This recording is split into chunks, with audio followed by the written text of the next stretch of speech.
ஓம் நம சிவாய நம. அனைவருக்கும் வணக்கம். நல்லா தெளிவாக புரிஞ்சுக்குங்க. உங்களை யாராவது திட்டுறாங்க அப்படின்னா நீங்கள் திரும்பவும் அவர்களை திட்டக்கூடாது. என்ன செய்யணும் அப்படி என்றால், உங்களை திட்டுபவர்களையும் நீங்கள் வாழ்த்த வேண்டும்.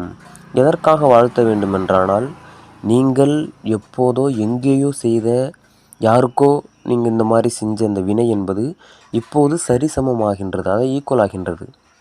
அப்போது உங்களை யாராவது திட்டினால் என்ன செய்யணும்? நீங்கள் வாழ்த்தணும்.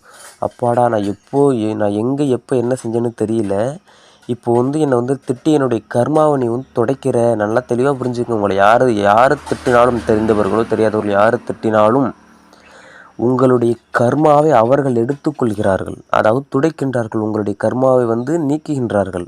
நல்லா தெளிவாக புரிஞ்சுக்கணும். அதற்காக நீங்களும் எதிர்கொண்டு திட்டக்கூடாது. உங்களை திட்டுபவர்களையும் வாழ்த்துங்கள். ஏன்னா உங்களுடைய கர்மா அவர் கரைத்து கொண்டு இருக்கின்றார்.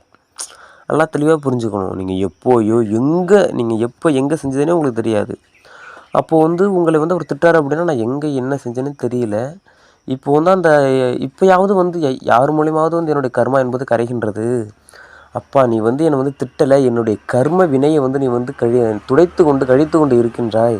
வாழ்க வளமுடன், நீ நல்லா இருப்பப்பான்னு நீங்கள் வாழ்த்த வேண்டும். உங்களை யாராவது திட்டினால் நீங்களும் எதிர்கொண்டு திட்டாதீர்கள், அவரை வாழ்த்துங்கள்.